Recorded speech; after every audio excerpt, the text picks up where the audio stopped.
Assalamualaikum warahmatullahi wabarakatuh.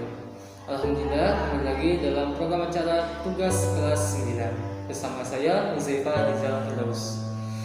Pada kesempatan kali ini, ATT boleh mengedit video berupa konten kreatif ATT dalam membahas tentang 4 tema yang telah disampaikan dalam grup wali kelas.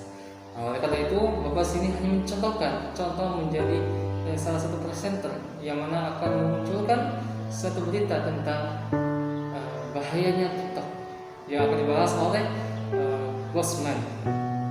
Kurang lebihnya kita saksikan info sebagai berikut.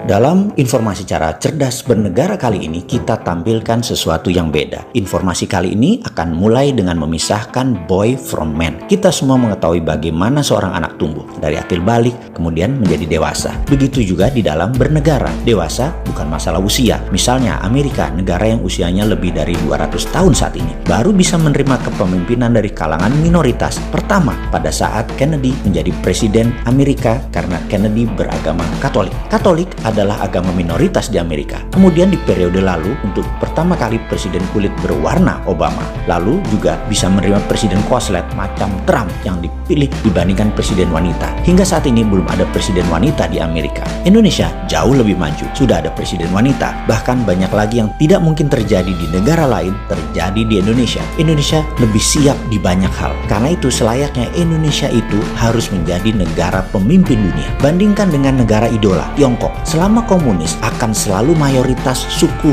Han yang pasti jadi pemimpin. Catatan, negara Tiongkok tersebut baru terbentuk, People Republik tersebut belum ada 100 tahun. Kemudian sebuah prediksi gila dari si Sontoloyo ini yang berani mengatakan Tiongkok akan menjadi negara demokrasi terbesar di dunia, di mana di tahun 2030 ke atas Tiongkok akan mengadopsi demokrasi karena kalau tidak akan ditekan ekonominya oleh dunia. Akan ada pemilihan demokratis di tingkat wali kota dan gubernur di sebuah wilayah. Walaupun ketat pesanan dari Politbiro di atasnya, tapi demokrasi pasti diadopsi oleh Tiongkok. Itulah pesan Trump kepada Tiongkok saat ini. Berkali-kali saya katakan perang Tiongkok-Amerika itu bukan perang dagang biasa. Di belakangnya adalah perang ideologi antara komunis dan demokrasi. Di antara perang otoritarian dan liberalisme. Kalau kapitalisme bagaimana? Cina mengadopsi kapitalisme, namun bukan kapitalisme murni. Kapitalisme globalis yang dianutnya. Dan ini sesungguhnya membuat disparitas perbedaan mencolok antara swasta dan negara, kaya dan miskin. Tersistem untuk hanya sebagian saja yang kaya, yang bisa negara kontrol saja yang harus kaya. Kita akan rincikan bahayanya mengapa jangan sampai Indonesia mengadopsi prinsip tersebut. Di sini kalau sahabat pemakan buku dalam tanda petik, tukang baca, dan punya grup diskusi yang dalam akan mulai memahami bahwa beda kapitalisme modern yang terjadi di banyak negara dengan kapitalisme murni di bawah das kapital Karl Marx. Pemurnian ajaran kapitalisme yang sebenarnya. Nah, buku Karl Marx kan pegangan ideologi komunis. Itu kapitalisme murni. Pertanyaan sekarang, berapa kali kalian baca Das Kapital buku tadi? Belum pernah kok komen sih. Ilmu kok katanya sih. Kalau kelola negara mau memimpin rakyat, ilmu nggak boleh katanya. Ribuan buku hadir dalam 10 tahun terakhir harus Anda baca. Bahkan kehadiran buku baru tersebut aja, walaupun Anda baca nih ya, belum tentu bisa menganalisa mengapa ByteDance yang punya TikTok bisa meledak di dunia dan Zoom bisa menjadi pilihan dari ratusan aplikasi sejenis Zoom tetap nomor 1.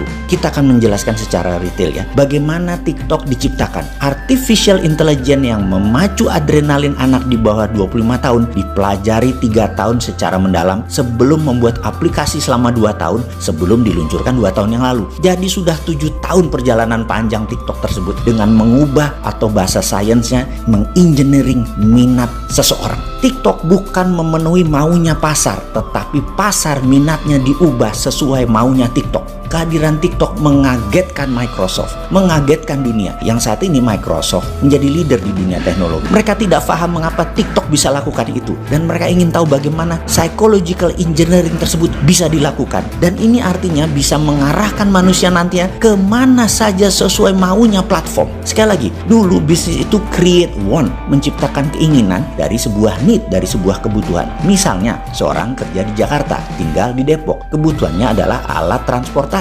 Dia saat ini naik kendaraan umum. Keinginan dia naik mobil. Maka pebisnis akan menciptakan iklan, advertising, kampanye, meyakinkan orang seperti mereka bahwa naik mobil Mercy yang terbaik, naik Toyota yang terbaik. Misalnya kalau dia Honda, naik Honda yang terbaik. Atau dia penjual Mini Cooper, naik Mini Cooper yang terbaik. Bersaing meyakinkan calon konsumen untuk memenuhi keinginan mereka, wants-nya mereka. Pebisnis tidak bisa create needs. Needs-nya ada dulu, baru mereka menciptakan wants. Namun TikTok menciptakan demand, menciptakan needs dengan didesain. Ada artificial intelligence yang mengawal setiap individu yang begitu Anda download aplikasi mereka, melihat TikTok selama 2 jam ke atas, selesai. Data Anda mereka punya. Bukan data tanggal lahir, alamat rumah, alamat email. Itu mah kuno, dunia nggak butuh lagi data itu. Sudah punya semua, sudah tuker-tukeran di atas sana. Lupakan kalau Anda sok-sokan bermain bisnis digital sebatas untuk dapat email, dapat nomor kontak. Itu ketinggalan 10 tahun, Cok. Zaman FB, IG, Twitter, dan Google rajanya sudah diambil mereka semua.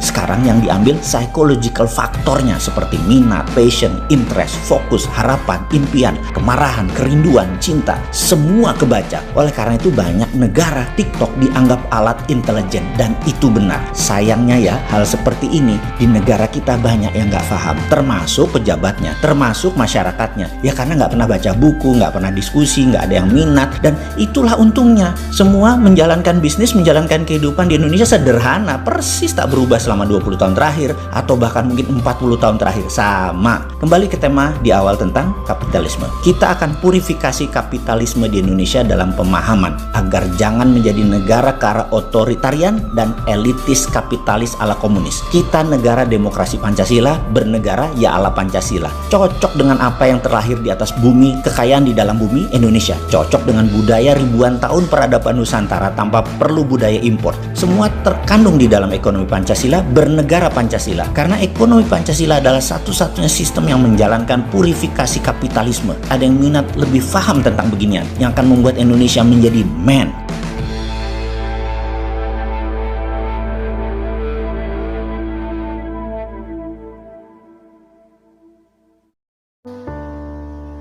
Alhamdulillah, itulah salah satu konten yang dari YouTube Bosman, ya, dan juga bagaimana Teteh membuat vitamin seperti ini.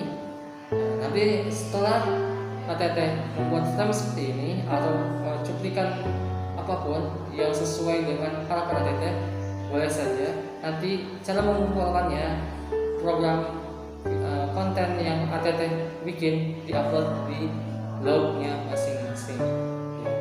Adapun cara untuk memblognya, untuk mengupload ke blognya, nanti disampaikan di video berikutnya.